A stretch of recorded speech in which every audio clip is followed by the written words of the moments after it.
Oi pessoal, tudo bem? Hoje eu trouxe para vocês uma receitinha fácil e que eu tinha inclusive prometido fazer com vocês, que vai ser um risoto de beterraba com vinho do Porto, ricota e castanhas do Pará. Nós vamos passar agora os ingredientes e eu espero que vocês gostem dessa, que vai ser uma receita base para vocês fazerem uma série de modificações, visto que o risoto ele tem dessas possibilidades. Vocês podem escolher uma série de ingredientes diversificados e usarem essa mesma base que eu vou ensinar vocês a fazerem hoje e brincarem aí com produções diversificadas para vocês, inclusive, surpreenderem os convidados de vocês em casa, tá certo? Vamos lá?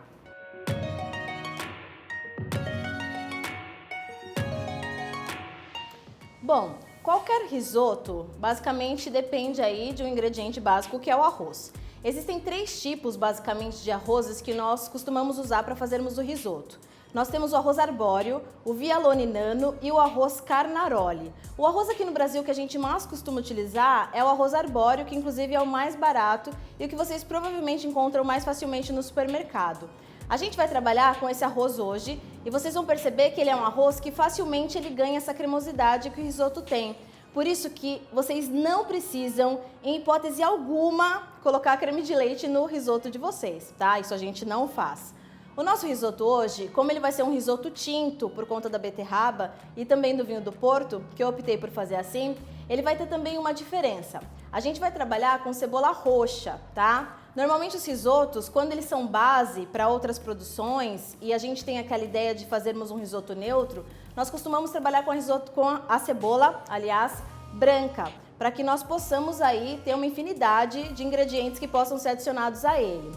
Hoje a gente vai fazer então esse risoto que é muito específico, com um vinho tinto, com uma cebola também escura, mas quando vocês forem fazer na casa de vocês e tiverem essa necessidade de fazerem uso de ingredientes diversificados, ou quiserem até guardar esse arroz neutro para vocês usarem para outras preparações, vocês podem usar então uma cebola que seja clara e podem inclusive também trabalhar com esse vinho que seja um vinho branco, tá? Uma coisa que é importante, que a gente costuma falar também a respeito do risoto, desse preparo, é que os vinhos utilizados, eles costumam ser sempre secos, tá? Eu tô mudando tudo hoje aqui, mas eu não quero que vocês se confundam com relação às técnicas, tá?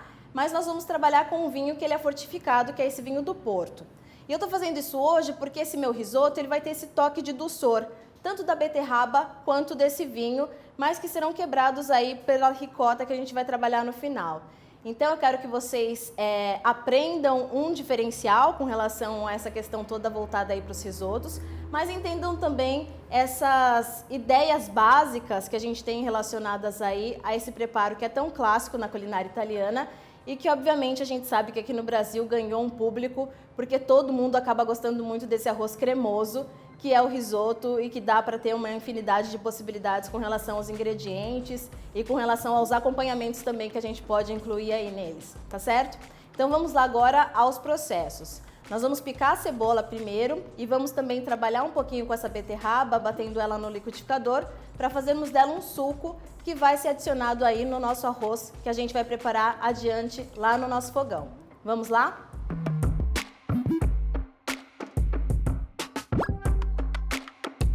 Bom, pessoal, com relação à beterraba, visto que ela tem muitos nutrientes na casca, eu higienizei bem as cascas e eu acho que é importante a gente buscar fazer esse aproveitamento integral dos alimentos e não tem por que nós desperdiçarmos também, visto que nós fizemos uma boa avaliação com relação à qualidade dessa casca, tá? Então eu vou tirar só essas pontas da beterraba, das duas extremidades, vou cortá-las em 4. E agora eu vou colocá-las aqui no liquidificador porque a gente vai fazer meio que um creme delas, um suco, colocando o mínimo de água possível, só o necessário mesmo para que elas batam e nós façamos esse creme que vai ser acrescentado no nosso risoto.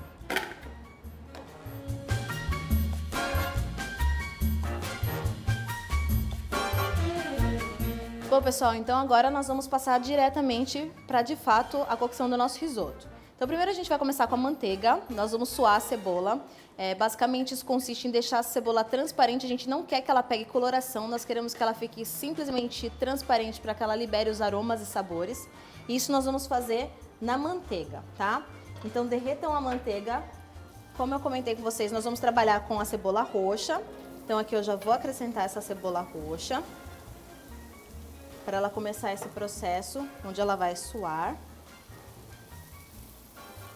Nós vamos entrar agora com o arroz próprio para risoto, esse arroz de grão curto, que tem uma boa concentração de amido.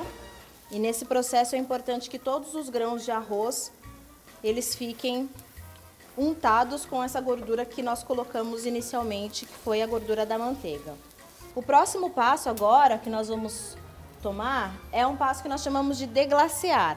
É um passo que consiste em nós utilizarmos de alguma bebida, e aqui a gente vai usar de um vinho, como eu falei para vocês, que vai ser um vinho do Porto, para que nós tenhamos também essa liberação, né, de mais aromas. A gente vai colocar aqui o sabor da bebida, o álcool vai evaporar, como vocês vão perceber. Então não se preocupem com relação, inclusive, à graduação alcoólica do vinho fortificado, que é o vinho do Porto, porque ela não vai ficar presente no alimento, ela vai, de fato, evaporar junto a essa cocção.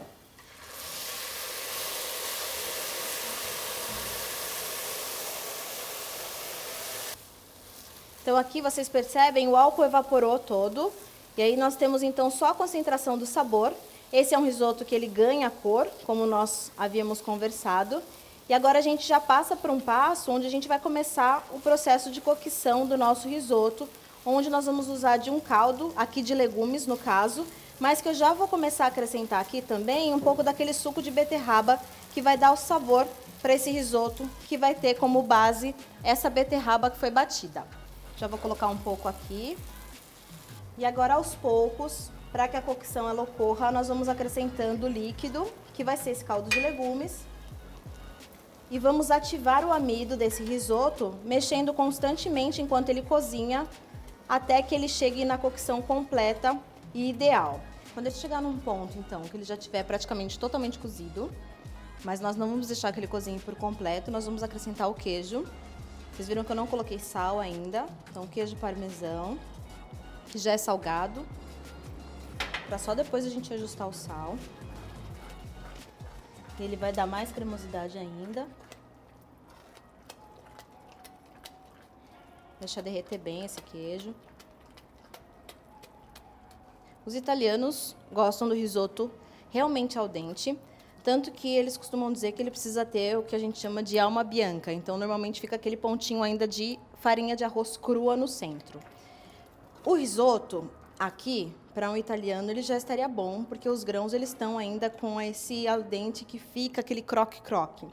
Aqui no Brasil, a gente sabe que nem todo mundo gosta do risoto assim. Então, eu vou deixar a critério de vocês, que vocês deixem o ponto que vocês gostarem. Mas é importante que os grãos fiquem totalmente íntegros, inteiros, e que ele fique ainda um risoto que vocês sintam que ele tem os grãos inteiros e que vocês consigam mastigar. Que não fique um purê, obviamente, porque é para ser um risoto e não uma pasta, uma maçaroca, tá? O risoto, para ele ter um brilho, a gente costuma colocar também um agente que nós chamamos de agente embelezador e que também ajuda na cremosidade, que é a manteiga. Então, quando ele já tiver com a textura que vocês querem, quando ele tiver ainda com esse movimento de onda, que ele tá com essa textura que ele consegue ainda se movimentar na panela, vocês vão desligar o fogo e aí assim nós vamos entrar com os cubinhos de manteiga, de preferência gelados, para que eles deem essa textura, esse brilho e essa cremosidade que o risoto precisa ter.